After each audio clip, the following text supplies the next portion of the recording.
মুহূর্তে আমরা আছি শ্রীকৃষ্ণ বায়োকেমিক কলেজের আউটডোরে।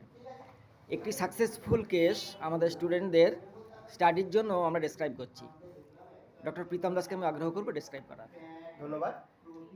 একজন ভদ্রমহিলা আজ থেকে 1 মাস আগে আমাদের কাছে এসেছিলেন এবং ভদ্রমহিলার বয়স হচ্ছে 51। তো ওনার যে মূল সমস্যা ছিল ডিপ্রেশন এবং সাইকোলজিক্যাল পরিভাষায় একে বলা হয় অ্যানিটোমিয়া, অর্থাৎ কিছুই ভালো লাগছে না।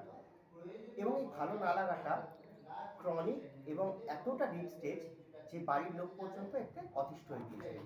আর এটা আসে তার কোনো একটি দুঃখজনক ঘটনা থেকে, কোনো একটি সাপ্রেশন থেকে, এবং সেই বিষয়টা এতটা ডিপ স্টেজে যায় যে বাড়ির লোক শেষ পর্যন্ত বাধ্য হয়ে আমাদের কাছে চিকিৎসা করাতে নিয়ে আসেন, অর্থাৎ তার চিকিৎসার প্রয়োজন হয়। তো এই ভদ্রমহিলার যখন সাপ্রেস ডিজায়ার থেকে প্রবলেম এসেছিল, তো ইগনেশিয়া থেকে শুরু করে অনেক মেডিসিনই আমাদের যে সমস্ত চিকিৎসকরা রয়েছেন সবাই আলোচনা করে ভেবেছিলেন, এবং লাস্ট পর্যন্ত তার বেশ কিছু সিমটম থেকে আমরা সিপিয়া মেডিসিনটি চয়েস করেছিলাম, যে চুজ করেছিলাম এনাকে সিপিয়া দেওয়া। তো এই ভদ্রমহিলাকে সিপিয়া দেওয়ার পর আজকে ইনি পুনরায় আসেন এনার বাড়ির লোক এনাকে নিয়ে। আমরা দেখি অনেক উন্নতি হয়েছে। যিনি কান্নাকাটি ছাড়া করতেন না, যিনি সবসময় হয় স্যাডনেস অথবা ক্রাই এই মধ্যে থাকতেন, তিনি আজকে হাসছেন।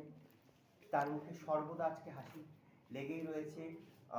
সেই পেশেন্টটি কথা বলছেন, ভালোভাবে সংসারের কাজ করছেন, তিনি একটি স্বাভাবিক জীবনযাত্রা যেভাবে হয় সেই দিকে অগ্রসর হচ্ছেন। তো আমরা আজকে সিপিআর পরবর্তী যে ডোজ সেটা মাত্রাটা দিয়ে তাকে ছাড়লাম, এবং আমরা আশা করব ইনি খুব দ্রুত আরোগ্য লাভ করবেন। এই কেসটিতে আমি আর একটু আলোকপাত করার চেষ্টা করছি। সেটা হচ্ছে যে রোগীর চরিত্রগত পরিবর্তন হয়েছিল যখন তিনি সাপ্রেস গ্রিফের মধ্যে ছিলেন, এবং তার পরিবারের প্রতি যে একটা দায়বদ্ধতা সেটা ক্রমশ কমে যাচ্ছিল। তিনি কাজকর্ম করছিলেন না এবং নিজের মনের মধ্যে তিনি ব্যস্ত ছিলেন। এবং আমরা রোগীর বসার পজিশন দেখেছিলাম যে তিনি পায়ের উপর পা তুলে বসার একটা তার টেন্ডেন্সি ছিল। রোগীর গায়ের রং এবং তার ক্যারেক্টারিস্টিক সিমটম অনুসারে আমরা বিভিন্ন সিমটমগুলোকে অ্যানালিসিস করি, দেখি তার মধ্যে আমরা চেঞ্জেবিলিটি পাই। এই হাসছে, এই কাঁদছে। সেই জন্য আমরা প্রথমে পালসেটিলার সিলেকশন করি। তো পালসেটিলার কথা ভাবার পরে আমরা দেখি যে পালসেটিলার থেকেও সিপিআর দিকে রোগীটার বেশি ঝোঁক আছে। আমরা ইগনেশিয়া, নেট্রামিওর, মেডোরিনাম এই জাতীয় ওষুধগুলির কথাও ভেবেছিলাম।